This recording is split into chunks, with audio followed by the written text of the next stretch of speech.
Assalamualaikum warahmatullahi wabarakatuh. Saya Citra Dianuratari sebagai nutrisionis di UPT Puskesmas Bandaran. Nah, bulan puasa merupakan kegiatan yang sangat menyehatkan untuk tubuh.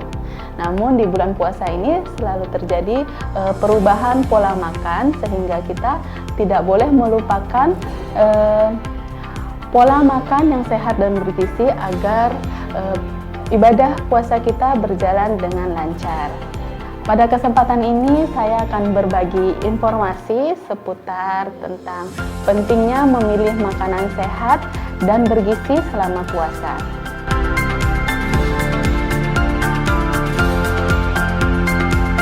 Gizi seimbang ini merupakan susunan pangan sehari-hari yang mengandung zat gizi dalam jumlah dan jenis sesuai dengan kebutuhan.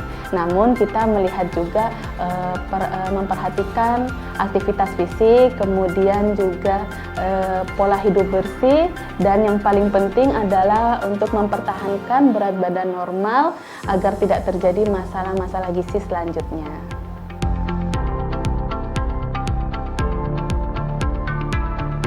Menu gizi seimbang itu pada umumnya terdiri dari sumber karbohidrat. Jadi kebutuhan sumber karbohidrat itu sekitar 50-65%, kemudian dari sumber protein itu sekitar 10-20%, kemudian dari sumber lemak itu sekitar 20-30%. Nah, isinya apa aja? Jadi sumber karbohidrat itu menu seimbang ini, maksudnya menu seimbang ini kita sesuaikan dengan pedoman isi piringku gizi seimbang. Nah, di dalam isi piringku itu ada sumber karbohidrat seperapatnya. Seperapat piring adalah sumber karbohidrat yang dimana kita tahu sumber karbohidrat itu berasal dari seperti nasi, bisa diganti dengan kentang, kemudian bisa diganti dengan roti. Nah, untuk seperapatnya lagi bisa kita dari sumber protein dan lemak. Nah, di mana sumber protein itu terbagi jadi dua. Ada sumber protein hewani dan sumber protein nabati. Di mana sumber protein hewani itu berasal dari ikan, kemudian ada telur, ada daging ataupun ayam. Kalau sumber protein nabati itu berasal dari tahu ataupun tempe. Nah, separuhnya lagi, setengah dari isi piring itu adalah sayuran dan buah-buahan. Jadi seperti itu.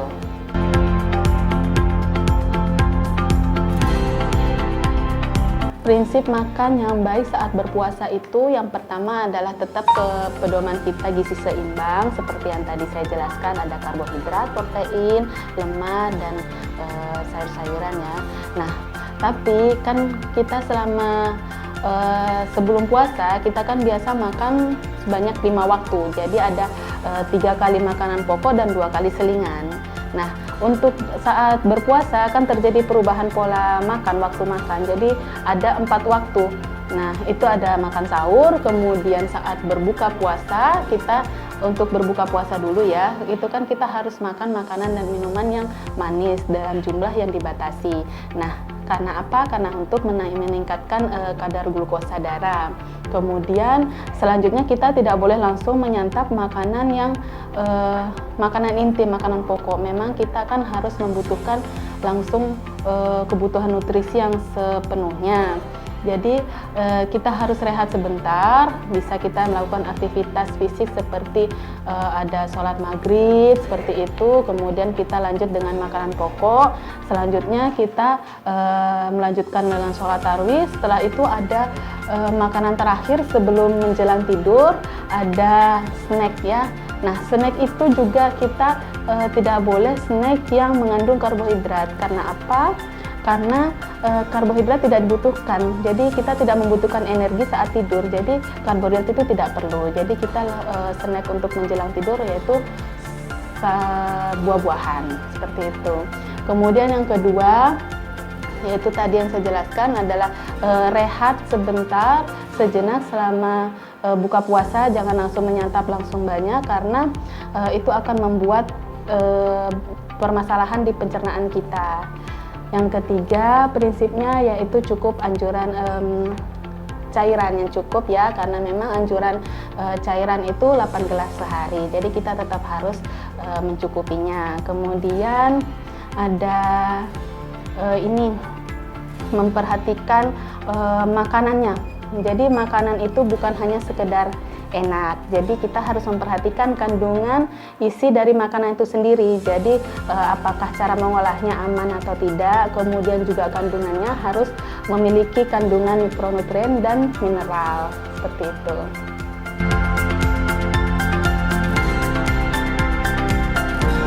Makanan untuk sahur saat berbuka puasa dan sahur, yang pertama kita harus mengetahui tujuan sahur kita itu apa dulu ya.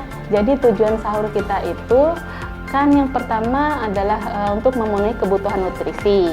Nah, karena kita akan menahan selama kurang lebih 14 jam, jadi kita harus membutuhkan makanan yang mudah dan yang lama dicerna dan diserap oleh tubuh ya. Jadi yang masuknya secara bertahap. Jadi bukan artian kita makan yang menghasilkan energi dalam waktu yang cepat saat itu juga. Misalnya yang menghasilkan energi kan seperti karbohidrat. Nah, karbohidrat ini ada yang mudah diserap dan ada yang tidak. Nah, karbohidrat yang tidak mudah diserap itu seperti nasi merah. Nah, nasi merah ini bisa kita gunakan saat sahur. Namun misalnya kita tidak suka dengan nasi merah, kita bisa mencampurkan dengan nasi putih. Jadi di mix. Nah, misalnya lagi tidak suka, walaupun di mix juga tidak suka, kita juga nggak masalah makan nasi putih saja, tidak masalah. Hanya kita harus ada pendampingnya. Nasi putih itu harus didampingi dengan sayur-sayuran dan buah-buahan. Jadi seratnya cukup dan masuknya juga bisa bertahap ya, seperti itu.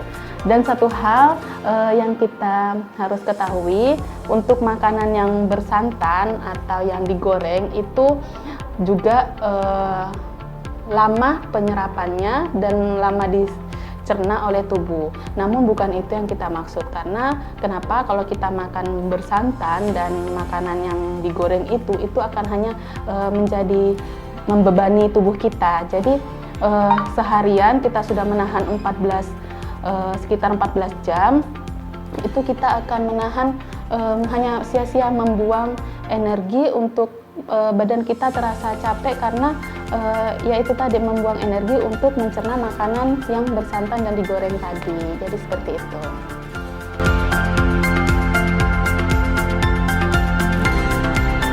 Jadi karbohidrat itu terbagi jadi dua, ada karbohidrat sederhana dan karbohidrat kompleks. Di mana kalau karbohidrat sederhana itu hanya mengandung gula dasar ya. Jadi mengandung gula dasar yang mudah dicerna dan diserap oleh tubuh. Misalnya gula. Nah, gula itu terdiri dari glukosa, fruktosa, dan sukrosa. Kemudian kalau karbohidrat kompleks itu memiliki susunan gula yang panjang. Jadi yang akhirnya ini kandungan karbohidrat kompleks ini akan lama dicerna dan diserap oleh tubuh. Contohnya misalnya nasi, kemudian ada gandum, seperti itu.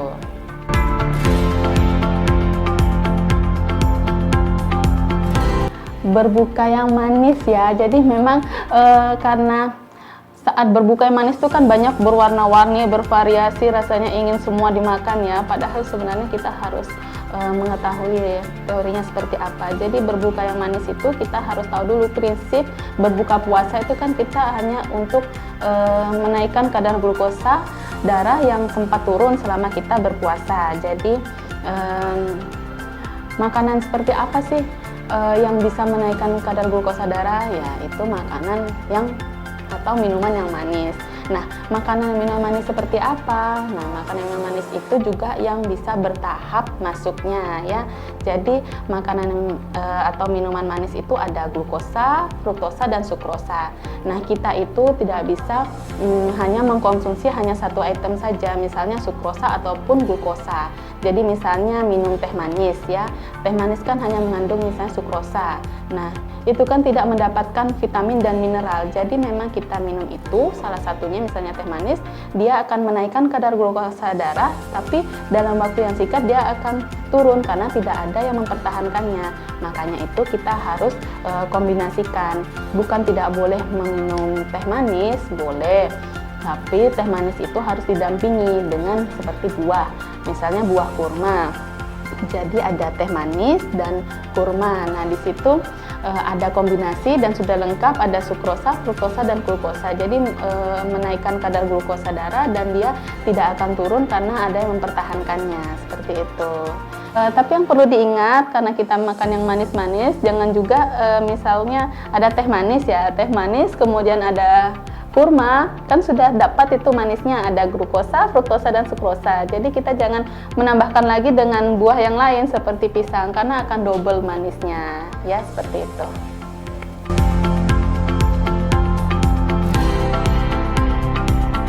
Oke, jadi untuk perut kembung atau begah biasanya itu terjadi kesalahan sebabnya karena 4 waktu makan tadi. Nah, jadi yang pertama ada kekurangan cairan, ya, cairannya karena yang kan dianjurkan sebanyak 8 gelas sehari. Kemudian juga terjadi seperti frekuensi makan yang tergesa-gesa, kemudian saat makan berbuka itu banyak, itu akan membuat pencernaan semakin sulit untuk dicerna dan akan menimbulkan reaksi-reaksi bermasalah pada pencernaan. Kemudian juga seperti makanan-makanan yang merangsang seperti pedas, kecut, seperti itu juga bisa, yang bersoda itu bisa merangsang asam lambung. Nah, itu yang membuat perut kita biasanya begah dan merasa kembung, seperti itu.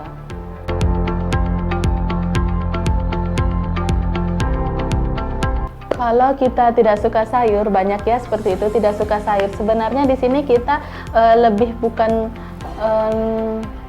cara pengolahannya saja, jadi lebih ke pengolahan, dan kita harus membuat sayur itu makanan yang bervariasi. Jadi misalnya kita tidak suka sayur, tapi kita suka seperti makanan seperti dibuat nugget ya, nugget itu kita bisa campurkan dengan potong-potongan sayur, misalnya wortel atau bayam bisa dicampur di situ, kan kita dapat seratnya. Nah, jadi bisa makan sayuran. Kemudian juga bisa seperti contohnya kita membuat somai.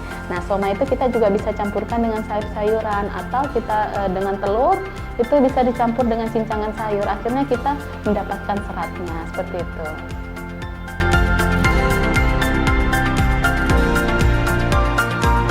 Tips memilih menu seimbang. Jadi menu seimbang itu tidak perlu yang mahal. Yang penting kita dengan prinsipnya tadi, yaitu gizi seimbang isi piringku. Nah, yang terdiri dari karbohidrat seperti protein juga, kemudian sayur-sayuran. Nah, dari karbohidrat kan juga kita walaupun ada nasi, bisa diganti dengan nasi jagung juga bisa lebih hemat. Kemudian untuk sumber protein kita bisa menggunakan telur. Kemudian protein nabati kan kita bisa menggunakan tahu dan tempe. Untuk sayuran juga kita kan tidak perlu mahal. Ada sayur bayam bisa, sayur kangkung juga bisa, kan itu lebih hemat. Kemudian untuk buah-buahan kita sebaiknya memilih buah-buahan yang musiman. Jadi misalnya musim bulan ini adalah musim buah pepaya, kita bisa membelinya, atau pisang, cari yang termurah, seperti itu. Nah, untuk menilai keberhasilan kita, keberhasilan gizi kita saat berpuasa, itu gampang sekali. Nanti kita bisa melihatnya berat badan kita di akhir bulan puasa. Apabila berat badan kita naik, berarti itu terjadi kesalahan pada pola makan kita. Demikian informasi seputar pentingnya menu sehat dan bergizi selama puasa. Semoga puasanya berjalan dengan lancar. Wassalamualaikum warahmatullahi wabarakatuh.